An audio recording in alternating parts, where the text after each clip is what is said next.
ദശരഥൻ ആചാര്യൻ വസിഷ്ഠനെ തൻ്റെ മുറിയിലേക്ക് കൂട്ടിക്കൊണ്ടുപോയി സങ്കടം പറഞ്ഞു. ഗുരു, അവിടുന്ന് കേട്ടുവല്ലോ വിശ്വാമിത്ര മുനിയുടെ വാക്കുകൾ. ഞാൻ ആകെ തളരുന്നു. എന്താണ് ഞാൻ ചെയ്യേണ്ടത്? രാമനെ കാണാതിരിക്കാൻ എനിക്ക് വയ്യ. 16 വസന്തം തികച്ചു കാണാത്തവനാണ് എൻ്റെ രാജകുമാരൻ. എങ്ങനെ അവന് മായാവികളായ രാക്ഷസന്മാരെ കൊല്ലുവാൻ സാധിക്കും? രാമനെ അയക്കുന്നതിനും ഭേദം ഞാൻ പോകുന്നതല്ലേ? മഹർഷിക്ക് യാഗം നിർവിഘ്നം നടക്കുക എന്നല്ലേ ആവശ്യമുള്ളൂ.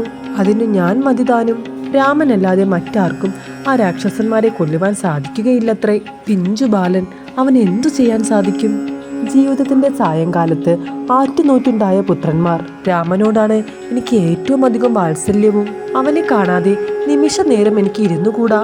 മഹർഷി അവസാനം പറഞ്ഞ വാക്കിലെ ഭീഷണി എന്നെ ചകിതനാക്കുന്നു. രാമനെ കൂടെ അയച്ചില്ലെങ്കിൽ വിശ്വാമിത്ര മഹർഷി എന്തെങ്കിലും കുഴപ്പമുണ്ടാക്കും. അതോർത്തിട്ട് എനിക്ക് ഭയമാകുന്നു ഗുരു. എന്നെ ഈ ദുർഘട സന്നിധിയിൽ നിന്ന് രക്ഷിക്കൂ ഗുരു. ഞാൻ എന്തു ചെയ്യണം? രാജൻ, എന്തിനിത്ര പരിഭ്രമം? രാമൻ അങ്ങയുടെ പുത്രനാണെന്നുള്ള ഭാവനയാണ് അങ്ങയെ ഇത്രമേൽ അസ്വസ്ഥനാക്കുന്നത്. എന്നാൽ അത്യന്തം ഗോപനീയമായ ഒരു രഹസ്യം ഞാൻ പറയാം. അങ്ങ് വിചാരിക്കും പോലെ രാമൻ കേവലനായ ഒരു മനുഷ്യനല്ല. ഭൂഭാരം തീർക്കുവാൻ വേണ്ടി ഭൂമിയിൽ ജനിച്ച ആദിനാരായണനാണ് രാമൻ. അങ്ങ് ആരാണെന്നറിയാമോ?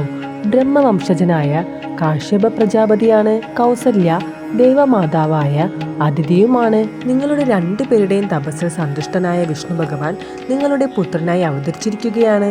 നിങ്ങൾ കാശ്യപ പ്രജാപതിയും അതിഥിയുമായിരുന്നപ്പോൾ ശ്രീപതി വാമന രൂപത്തിൽ നിങ്ങളുടെ പുത്രനായി അവതരിച്ചു. ഇപ്പോൾ ശ്രീരാമ രൂപത്തിലും ലക്ഷ്മണൻ അനന്താംശമാണ്. ഭരതശത്രുഘ്നന്മാർ ശംഖുചക്രങ്ങളും. വിഷ്ണുമായ വിദേഹ രാജ്യത്ത് ജനകതനയായും അവതരിച്ചിട്ടുണ്ട്. രാമനെ ജനകാത്മജയായ സീതയുമായി സംയോജിപ്പിക്കുവാൻ വേണ്ടിയാണ് വിശ്വാമിത്രൻ വന്നിരിക്കുന്നത്.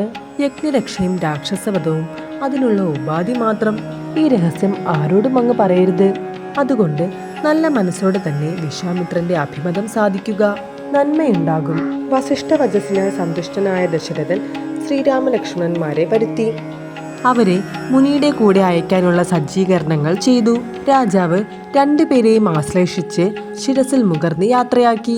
രാമലക്ഷ്മണന്മാർ ഉത്സാഹിതരായി പിതാവിനെയും ഗുരുവിനെയും കൗസല്യാദി മാതാക്കളെയും വന്ദിച്ച് ചാപതുണീരങ്ങൾ ചുമലിലേന്തി വസിഷ്ഠ മുനിയെ അനുഗമിച്ചു.